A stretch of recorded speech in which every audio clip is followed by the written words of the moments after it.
पहिली रेसिपी आहे कढी भजे। अगदी साधी आणि सोपी रेसिपी आहे। तर त्यासाठी इथे मी मिक्सरचं भांडं घेतलंय, त्यामध्ये 6 ते 7 हिरव्या मिरच्या टाकून घेतल्यात, 8 ते 10 लसूणच्या पाकळ्या घेतल्यात आणि अगदी जाडसर वाटण करून घ्यायचं आहे। पाण्याचा वापर नाही करायचा। तर इथे वाटण छान तयार आहे। त्यानंतर एका लहान वाटीत 1 चमचा चण्याचं पीठ घेतलंय, त्यामध्ये 1 कप पाणी टाकून घेतलंय आणि हे पीठ पाण्यामध्ये अगदी छान मिक्स करून घ्यायचं आहे। कुठलीही गुठळी वगैरे राहायला नको। आणि त्यानंतर एका दुसऱ्या पातेल्यात मी 2 ते 3 वाटी ताक घेतलेला आहे। त्या ताकात हे चण्याचं पीठ टाकून घेतलंय, व्यवस्थित मिक्स करून घ्यायचं। त्यानंतर अर्धा चमचा मीठही टाकून घेतलंय। अशा प्रकारे ताकामध्ये मीठ टाकून घेतल्याने कढी फुटत नाही। अगदी सिक्रेट अशी टिप आहे ही। त्यानंतर कढई तापायला ठेवून त्यामध्ये मी 1.5 पळी तेल टाकून घेतलंय। तेल व्यवस्थित गरम झालं की पाव चमचा मोहरी आणि अर्धा चमचा जिरं टाकून घेतलंय, चिमूटभर हिंग टाकून घेतलाय आणि इथे लसूण आणि मिरचीचं जे वाटण तयार करून घेतलंय ते वाटणही टाकून घेतलंय। त्यानंतर 8 ते 10 कढीपत्त्याची पानं टाकून घेतलीये आणि हे सर्व साहित्य आता व्यवस्थित परतून घ्यायचं आहे। मिरची आणि लसूण परतताना थोडंसं मीठ टाकून घ्यायचंय, ज्यामुळे मिरचीचा तिखटपणा थोडा कमी होतो। तर इथे वाटण आता अगदी छान परतून झालंय। त्यानंतर त्यामध्ये मी पाव चमचा हळद टाकून घेतलीये।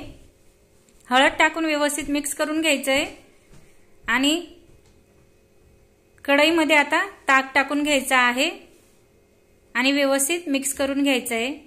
आणि ही कढी आता अगदी छान अशी उकळू द्यायची आहे। वाटण परतताना आणि ताकामध्ये मी मीठ अंदाजाने व्यवस्थित टाकून घेतलंय, म्हणून नंतर मीठ टाकायची गरज नाही। आणि केव्हाही कढी उकळवताना ती सतत ढवळत राहायची आहे, यामुळे कढी फुटत नाही। आणि कढीला फक्त 1 उकळी येऊ द्यायची आहे। तर इथे तुम्ही बघू शकतात कढी अगदी छान तयार झालीये। तर इथे उकळी येतानाही दिसते आणि या स्टेजला गॅस बंद करायचा आहे, जास्त कढी उकळवायची नाही। त्यानंतर इथे मी तडका पॅनमध्ये पळीभर तेल टाकून घेतलंय आणि त्यामध्ये अर्धा चमचा दालचिनीची पूड टाकून घेतली आणि हा तडका आता कढीमध्ये टाकून घ्यायचा आहे। यामुळे कढी अगदी छान टेस्टी लागते। तर गरमागरम अशी कढी तयार झालेली आहे। आता मी गॅस बंद करून दिला आहे आणि त्यानंतर आता एका साईडला भजे बनवून घेऊ आता आपण। तर इथे आता कढी साईडला ठेवायची आहे आणि एका दुसऱ्या मोठ्या वाटीत मी 7 ते 8 चमचे बेसन पीठ घेतलेला आहे। 2 मीडियम आकाराचे कांदेही उभे कापून घेतले, ते हाताने व्यवस्थित मोकळे करून घ्यायचे। ते कापलेले कांदेही बेसन पीठ मध्ये टाकून घेतलेत। 7 ते 8 लसूणच्या पाकळ्या बारीक करून टाकून घेतल्या आहेत। 2 हिरव्या मिरच्याही बारीक कुटून टाकून घेतल्या आहे। पाव चमचा लाल तिखट, चिमूटभर हळद टाकून घेतली आहे। चवीनुसार मीठ टाकून घ्यायचं आहे। त्यानंतर इथे अर्धा चमचा ओवा हातावर अशा प्रकारे क्रश करून त्याही टाकून घेतले आहेत। भरपूर अशी कोथिंबीर कापून टाकून घेतली आणि आता थोडं थोडं पाणी टाकून छान बॅटर भिजवून घ्यायचं आहे। तर इथे तुम्ही बघू शकता बॅटरची कन्सिस्टन्सी। एका साईडला मी तेल तापायला ठेवलेलं होतं, तेल अगदी छान तापलंय। आता तेलात मावतील तेवढे भजे बनवून घ्यायचे आहेत। गॅसची फ्लेम मी लो टू मीडियम ठेवलेली आहे आणि आता हे भजे दोन्ही साइडने अगदी छान तळून घ्यायचे आहेत, कुरकुरीत होईपर्यंत। तर इथे आता भजे अगदी छान असे तळून झालेले आहेत दोन्ही साइडने। ते मी आता काढून घेते आणि राहिलेले भजेही बनवून घेते। त्यानंतर आता तयार झालेल्या कढीमध्ये भजे टाकून घ्यायचे आहेत। गॅस बंदच आहे कढीचा, कढी आता गरम नाही करायची, त्याच्यात फक्त भजे टाकून घ्यायचे, व्यवस्थित मिक्स करून द्यायचं आहे। अशा प्रकारे गरमागरम कढी आणि भजे ही भाजी तयार झालेली आहे। खूप छान लागते, तुम्ही एकदा नक्की ट्राय करून बघा। त्यानंतर पुढची रेसिपी आहे काळ्या चण्याची भाजी। तर त्यासाठी मी इथे 1 वाटी चणे 7 ते 8 तास भिजवून घेतले। त्यानंतर कुकरला मी हे चणे टाकून 1 ते 1.5 ग्लास पाणी टाकून घेतलं होतं। 1 चमचा छोले मसाला आणि अर्धा चमचा मीठ टाकून 3 शिट्ट्या करून घेतल्या। चणे अगदी छान शिजलेले आहेत 3 शिट्ट्यांमध्ये। त्यानंतर एका साईडला इथे 8 ते 10 लसूणच्या पाकळ्या घेतलेल्या आहेत। 2 मीडियम आकाराचे कांदेही भाजून घेतले। अर्धी वाटी खोबऱ्याचा किस भाजून घेतलाय। थोडंसं आलं घेतलेलं आहे आणि हे सर्व साहित्य आता मिक्सरच्या भांड्यात टाकून घ्यायचं आहे आणि अगदी थोडं थोडं पाणी टाकून छान वाटण करून घ्यायचं आहे। खूप जास्त पाण्याचा वापरही नाही करायचा। तर इथे आता वाटण अगदी छान तयार झालंय। त्यानंतर एका साईडला मी कढई तापायला ठेवून त्यामध्ये 1.5 ते 2 पळी तेल टाकून घेतलंय। तेल व्यवस्थित गरम झालं की पाव चमचा मोहरी आणि अर्धा चमचा जिरं टाकून घेतलंय। त्यानंतर 2 तेजपत्ता टाकून घेतले आणि इथे मी 2 मीडियम आकाराचे टोमॅटो बारीक कापून घेतलेले होते, ते बारीक कापलेले टोमॅटो टाकून घेतले। 7 ते 8 कढीपत्त्याची पानंही टाकून घेतली आहेत आणि हे टोमॅटो आता अगदी छान मऊ शिजवून घ्यायचे आहेत तेलात। तर इथे टोमॅटो अगदी छान शिजलेले आहेत। त्यानंतर त्यामध्ये आता तयार केलेलं वाटण टाकून घ्यायचं आहे आणि हे वाटण टाकून आता अगदी छान तेल सुटेपर्यंत परतून घ्यायचं। अगदी टेस्टी भाजी होते चण्याची, तुम्ही एकदा नक्की ट्राय करा। त्यानंतर आता त्यामध्ये पाव चमचा हळद टाकून घेतली आहे, 1.5 चमचा लाल तिखट टाकून घेतला आहे, 1.5 चमचा छोले मसाला टाकून घेतलाय आणि 1.5 चमचा काळा मसाला टाकून घेतलाय। मसाले तुम्ही तुमच्या अंदाजाने टाकू शकतात। मसाले टाकून व्यवस्थित मिक्स करून घ्यायचे आणि त्यानंतर 1 कप गरम पाणी टाकायचं आहे आणि व्यवस्थित मिक्स करून घ्यायचं आहे। त्यानंतर चण्याची भाजी थोडी स्पायसी होण्यासाठी मी इथे 2 हिरव्या मिरच्या मध्ये थोडी चीर करून टाकून घेतल्या आहेत। चवीनुसार मीठ टाकून घ्यायचं आहे। चणे उकडतानाही मी मिठाचा वापर केला आहे आणि हे वाटण आता अगदी छान तेल सुटेपर्यंत परतून घ्यायचंय आणि त्यानंतर शिजवलेले चणे कढईमध्ये मी टाकून घेतलेत। चणे टाकून व्यवस्थित मिक्स करून घ्यायचंय आणि त्यानंतर आता वरून मी परत 1 ग्लास गरम पाणी टाकून घेतलंय। पाण्याचा वापर तुम्ही तुमच्या अंदाजाने करू शकता, तुम्हाला भाजी कितपत पातळ पाहिजे। व्यवस्थित मिक्स करून घ्यायचं आणि आता अर्धवट झाकण ठेवून 7 ते 8 मिनिट भाजी छान उकळून घ्यायची आहे। चणे ऑलरेडी शिजलेलेच असतात। तर इथे तुम्ही बघू शकता भाजी अगदी छान उकळलेली आहे। थोडीशी बारीक कापलेली कोथिंबीर टाकून घेतली आहे मी, कोथिंबीर टाकून व्यवस्थित मिक्स करून घ्यायचंय। तर अशा प्रकारे अगदी गरमागरम चमचमीत आणि झणझणीत अशी काळ्या चण्याची भाजी तयार झाली आहे। अगदी छान लागते। तर तुम्ही अशी साधी आणि सोपी काळ्या चण्याची भाजी एकदा नक्की बनवून बघा। त्यानंतर पुढची भाजी आहे चवळीच्या हिरव्या दाण्यांची भाजी। तर त्यासाठी मी इथे कढई तापायला ठेवून 1 ते 1.5 पळी तेल टाकून घेतलंय। तेल व्यवस्थित गरम झालं की थोडीशी मोहरी आणि अर्धा चमचा जिरं टाकून घ्यायचंय। जिरं मोहरी व्यवस्थित तडतडली की इथे 7 ते 8 लसूणच्या पाकळ्या मी बारीक कुटून घेतल्यात, तो लसूणही टाकून घेतलाय। लसूण परतून घ्यायचा व्यवस्थित। त्यानंतर त्यामध्ये 1.5 चमचा लाल तिखट टाकून घेतलंय आणि 1 चमचा काळा मसाला टाकून घेतलाय। मसाले व्यवस्थित परतून घ्यायचे आणि त्यानंतर आता इथे मी हिरवी चवळीचे जे दाणे येतात तेही घेतलेत आणि चवळीही घेतली आहे। कोवळी होती म्हणून मी सालसकट चवळीही त्याच्यात टाकली आहे। 3 ते 4 पाण्याने धुवून घ्यायची आधी स्वच्छ आणि चवळी टाकून झाली की व्यवस्थित मिक्स करून घ्यायचंय। त्यानंतर त्यामध्ये चवीनुसार मीठ टाकून घ्यायचंय आणि आता 1 ते 1.5 ग्लास पाणी टाकून घ्यायचं आहे। अगदी साधी सोपी आणि पटकन होणारी ही चवळीची भाजी आहे। वाटण वगैरे करायची काही गरज नाही। आता अर्धवट झाकण ठेवायचं आहे 7 ते 8 मिनिट। 7 ते 8 मिनिटानंतर भाजी अगदी छान मिक्स करून द्यायची आहे। परत 3 ते 4 मिनिट झाकण ठेवायचं। हिरवे दाणे असल्यामुळे चवळी अगदी पटकन शिजते। परत व्यवस्थित मिक्स करून घ्यायची। त्यानंतर त्यामध्ये 2 ते 3 चमचे शेंगदाण्याचं कूट टाकलेलं आहे मी, भाजलेल्या शेंगदाण्याचं कूट आहे। शेंगदाण्याचं कूट टाकून व्यवस्थित मिक्स करून घ्यायचं आणि 2 ते 3 मिनिट आता उकळून घ्यायची भाजी। तर इथे भाजी छान तयार आहे। मी थोडीशी बारीक कापलेली कोथिंबीर टाकून घेतली आहे। तर अशा प्रकारे अगदी झटपट आणि छान अशी हिरव्या चवळीच्या दाण्यांची भाजी तयार झाली आहे। त्यानंतर पुढची भाजी आहे चण्याच्या डाळीची आमटी।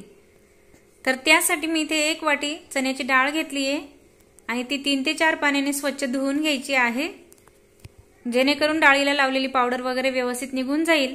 आणि त्यानंतर 1 ते 1.5 ग्लास पाणी टाकलंय, अर्धा चमचा मीठ टाकून घेतलंय।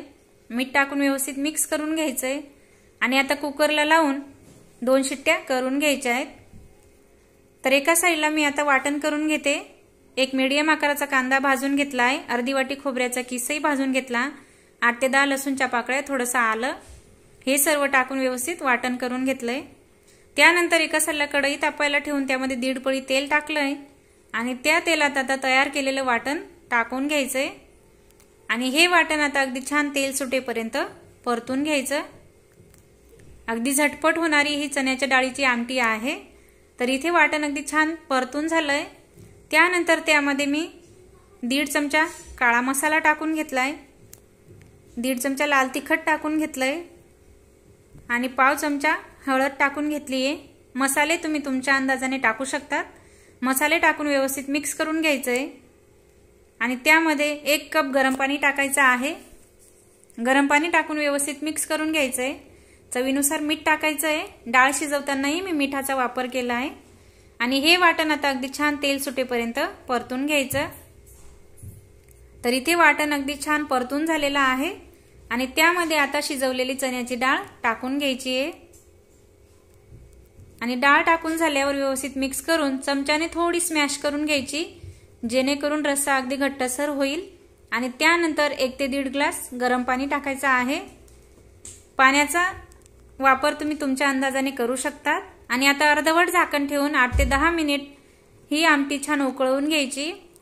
तर चण्याची डाळीची आमटी तुम्ही जेवढी छान उकळवाल तेवढी तिची टेस्ट खूप छान लागते। तर इथे भाजी छान उकळून तयार आहे। त्यामध्ये मी थोडीशी बारीक कापलेली कोथिंबीर टाकून घेते। कोथिंबीर टाकून व्यवस्थित मिक्स करून घ्यायची आहे। तर अशा प्रकारे अगदी झटपट चमचमीत आणि झणझणीत अशी तर्रीदार चण्याच्या डाळीची आमटी तयार झाली आहे। त्यानंतर पुढची भाजी आहे उडदाच्या डाळीची आमटी। त्यासाठी मी इथे 1 वाटी उडदाची साल सकट डाळ आणि अर्धी वाटी चण्याची डाळ 15 मिनिट भिजायला ठेवलेली होती आणि त्यानंतर कुकर घेऊन त्यामध्ये ही डाळ स्वच्छ 3 ते 4 पाण्याने धुवून आणि मग टाकायची आहे, जेणेकरून डाळीला लावलेली पावडर वगैरे व्यवस्थित निघून जाईल। आणि त्यानंतर त्यामध्ये 1 ते 1.5 ग्लास पाणी टाकायचं। जास्त पाणी नाही टाकायचं, नाहीतर मग कुकरच्या बाहेर पाणी येऊ शकतं। अर्धा चमचा मीठ टाकून मीठ टाकल्यावर व्यवस्थित मिक्स करून घ्यायचं आहे आणि आता कुकर बंद करून कुकरला फक्त 1च शिट्टी करायची मीडियम फ्लेमवर। एका शिट्टीत छान शिजते ही डाळ। तोपर्यंत एका साईडला मी इथे 2 मीडियम आकाराचे कांदे भाजून घेतलेले आहेत, अर्धी वाटी खोबऱ्याचा किसही भाजून घेतला, 7 ते 8 लसूणच्या पाकळ्या आणि थोडंसं आलं टाकलेलं आहे आणि ते आता सर्व मिक्सरच्या भांड्यात टाकून थोडंसं पाणी टाकून वाटण करून घेतलेलं आहे मी। तर इथे वाटण तयार आहे। एका साईडला मी कढई तापायला ठेवून त्यामध्ये 1.5 ते 2 पळी तेल टाकलं। तेल व्यवस्थित तापलं की अर्धा चमचा जिरं टाकलेलं आहे मी आणि त्यानंतर तयार केलेलं वाटण टाकायचं आहे आणि आता हे वाटण अगदी छान तेल सुटेपर्यंत परतून घ्यायचं। तर वाटण अगदी छान परतून झालेलं आहे, तुम्ही बघू शकता तेलही व्यवस्थित सुटलेलं आहे। त्यामध्ये मी 1.5 चमचे लाल तिखट टाकलेलं आहे, 1.5 चमचे काळा मसाला टाकला, वाटलं तर तुम्ही हळद टाकू शकतात, मी नाही टाकली इथे। मसाले टाकून व्यवस्थित मिक्स करून झालं की त्यानंतर त्यामध्ये अर्धा कप गरम पाणी टाकायचं, चवीनुसार मीठ टाकायचं। लक्षात ठेवा की डाळ शिजवतानाही मीठ टाकलेलं आहे आणि हे वाटण अगदी छान तेल सुटेपर्यंत परतून घ्यायचं। एका साईडला कुकरची शिट्टी होऊन कुकर आपोआप गार झाल्यावरच मी झाकण उघडलेलं आहे। तर डाळ अगदी छान शिजलेली आहे, वाटणही व्यवस्थित परतून झालं की त्यानंतर त्यामध्ये आता शिजलेली उडदाची डाळ टाकायची आणि त्यानंतर वरून एखादा ग्लास पाणी टाकायचं आहे। तुम्ही पाणी तुमच्या अंदाजाने टाकू शकता, तुम्हाला भाजी किती प्रमाणात करायची आहे। आणि भाजी आता व्यवस्थित मिक्स करून 8 ते 10 मिनिट मीडियम फ्लेमवर अगदी छान उकळून घ्यायची। तर इथे 8 ते 10 मिनिट झालेले आहेत, भाजी अगदी छान उकळलेली आहे। कोणतीही वाटण केलेली किंवा अशा प्रकारे रस्सा भाजी तुम्ही जेवढी छान उकळवली तेवढी भाजीची टेस्ट छान लागते। तर इथे मी थोडीशी बारीक कापलेली कोथिंबीर टाकून व्यवस्थित भाजी मिक्स करून घेतली आणि आता गॅस बंद करते। तर अशा प्रकारे अगदी झटपट आणि टेस्टी अशी उडदाच्या डाळीची आमटी किंवा उडदाचं घुटं तयार झालेलं आहे। तर ही उडदाच्या डाळीची आमटी तुम्ही भाकरी सोबत, चपाती सोबत किंवा भातासोबतही खाऊ शकतात, खूप छान टेस्ट लागते। त्यानंतर पुढची भाजी आहे भरलेली मसाला वांगी, अगदी साधी आणि सोपी आहे। काटे आणि देठ काढून झाले की वांगी अगदी छान स्वच्छ धुवून घ्यायचे आहेत। तर इथे सर्व वांग्यांचे काटे आणि देठ मी कापून घेतलेले आहेत। आणि त्यानंतर विळीने अशा पद्धतीने वांगे कापून घेते। तर सर्व वांगे कापून मी लगेच पाण्यात टाकते, कारण वांगे जर कापून वरती ठेवले तर ते काळे पडतात, त्यामुळे लगेच पाण्यात टाकायचे आहेत। तर इथे सर्व वांगे कापून झालेले आहेत। त्यानंतर एका साईडला मी तवा तापायला ठेवलेला आहे। आता आपण मसाला बनवू। तवा व्यवस्थित तापलेला आहे, त्यामध्ये मी 1 चमचा जिरं टाकलेला आहे आणि 4 ते 5 चमचे खोबऱ्याचा कीस घेतलेला आहे। गॅसची फ्लेम लो ठेवलेली आहे आणि हा खोबऱ्याचा कीस आणि जिरं व्यवस्थित भाजून घ्यायचा आहे। आणि थोडं अर्धवट खोबरं भाजून झालं की त्यामध्ये 2 चमचे सफेद तीळ टाकलेली आहे मी। तिळामुळे खूप छान टेस्ट येते। त्यानंतर 1 इंच आल्याचा तुकडा मी बारीक बारीक तुकडे करून टाकलेले आहेत। 8 ते 10 लसूणच्या पाकळ्या टाकलेल्या आहेत आणि आता मंद गॅसवर हे सर्व साहित्य व्यवस्थित भाजून घेते। तर इथे सर्व साहित्य भाजून झालेलं आहे आणि हे सर्व साहित्य गार होऊ द्यायचं आहे। तोपर्यंत एका साईडला आपण जे कापून ठेवलेले वांगे आहेत ते मी आता पाण्यातून काढून घेतलेले आहेत आणि त्या वांग्यांमध्ये आता थोडं थोडं मीठ भरून घ्यायचं आहे। तर केव्हाही तुम्ही वांग्याची भाजी करायच्या आधी अशा पद्धतीने थोडंसं मीठ वांग्यांना लावून घ्यायचं आहे। त्यानंतर आता भाजलेल्या वस्तू छान गार झालेल्या आहेत, त्या आता मिक्सरच्या भांड्यात टाकून घेतलेल्या आहेत। त्यानंतर इथे मी अर्धी वाटी भाजलेले शेंगदाणे टाकलेले आहेत आणि थोडीशी कोथिंबीर टाकलेली आहे मी आणि पाणी न टाकता आता हे वाटण वाटून घ्यायचं आहे। तर इथे तुम्ही बघू शकतात वाटण छान वाटून झालेलं आहे। कोथिंबीरच्या ओलसरपणामुळे वाटणला छान ओलसरपणा येतो थोडासा। आणि त्यानंतर यामध्ये मी आता 1 मीडियम आकाराचा कांदा बारीक कापून टाकलेला आहे। कांदा अगदी व्यवस्थित बारीक कापून घ्यायचा। 1.5 चमचे लाल तिखट टाकलेला आहे। तिखट तुम्ही तुमच्या अंदाजाने टाकू शकतात। 1.5 चमचे काळा मसाला टाकलेला आहे। तुमच्याकडे जर काळ्या मसाल्याऐवजी गोडा मसाला असेल तोही वापरू शकतात तुम्ही। 1/2 चमचा हळद टाकलेली आहे आणि त्यानंतर चवीनुसार मीठ टाकायचं आहे आणि हे सर्व साहित्य आता व्यवस्थित मिक्स करून घ्यायचं आहे। हे मिक्स करताना त्यामध्ये मी 1 पळी तेल टाकलेलं आहे आणि तेल टाकून परत व्यवस्थित मिक्स करून घ्यायचं आहे। तर तुम्ही बघू शकता सारण अगदी छान तयार झालेलं आहे आणि हे सारण आता कापलेल्या वांग्यांमध्ये व्यवस्थित भरायचं आहे। व्यवस्थित बोटाने प्रेस करून भरायचं आहे, जेणेकरून आपण जेव्हा भाजीमध्ये हे वांगे टाकू तेव्हा त्याच्यातलं सारण बाहेर निघायला नको। अशा पद्धतीने व्यवस्थित सारण भरून घ्यायचं आहे वांग्यांमध्ये। तर तुम्हाला मी 1 ते 2 वांगे भरून दाखवलेले आहेत कसं सारण भरायचं। त्या पद्धतीनेच मी आता सर्व वांग्यांमध्ये हा मसाला भरून घेते। तर इथे सर्व वांगे भरून झालेले आहेत। उरलेला मसालाही एका साईडला आहे। तर एका साईडला मी कढई तापायला ठेवलेली आहे आणि त्यामध्ये 1 ते 2 पळी तेल टाकलेलं आहे। तेल व्यवस्थित गरम होऊ द्यायचं आहे आणि त्यानंतर वांग्यांमध्ये भरून उरलेला जो मसाला आहे तो कढईत टाकायचा आहे आणि व्यवस्थित तेल सुटेपर्यंत आता हा मसाला परतून घ्यायचा आहे। तर इथे तुम्ही बघू शकता मसाला अगदी छान परतून झालेला आहे। त्यामध्ये मी आता मीडियम आकाराचा 1 टोमॅटो बारीक कापून टाकलेला आहे आणि टोमॅटो छान शिजेपर्यंत आता हा मसाला छान परतून घ्यायचा आहे। तर इथे तुम्ही बघू शकता टोमॅटो अगदी छान शिजलेले आहेत। त्यामध्ये मी 1 चमचा गूळ टाकलेला आहे।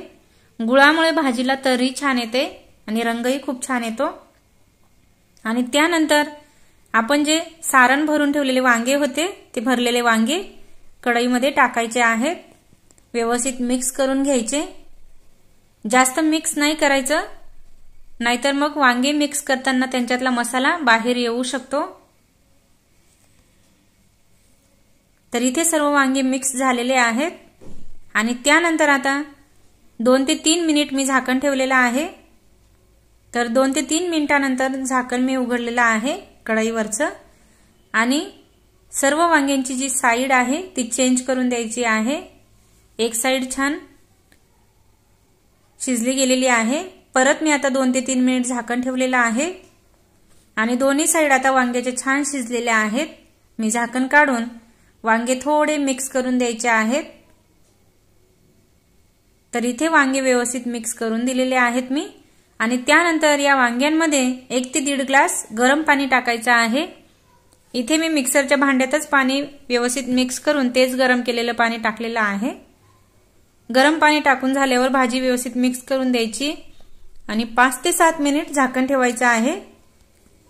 तर इथे तुम्ही बघू शकता 5 ते 7 मिनिटांनंतर भाजी अगदी छान शिजायला सुरुवात झालेली आहे। गॅसची फ्लेम मीडियम ठेवायची आहे। भाजी व्यवस्थित मिक्स करून द्यायची आणि परत 5 ते 7 मिनिट झाकण ठेवायचं आहे। तर इथे परत 5 ते 7 मिनिट झालेले आहेत। भाजी अजून व्यवस्थित छान मिक्स करून द्यायची आहे आणि तुम्हाला किती पातळ भाजी पाहिजे किंवा किती घट्ट भाजी पाहिजे त्याप्रमाणे तुम्ही हा रस्सा आटवू शकतात। तर इथे मी भाजी व्यवस्थित मिक्स करून दिलेली आहे।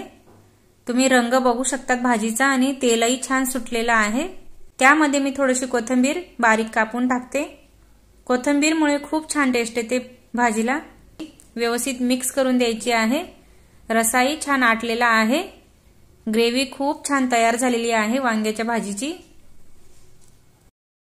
तर तुम्ही अशा पद्धतीने भरलेली मसाला वांग्याची भाजी नक्की ट्राय करा, बघा एकदा टेस्ट करा।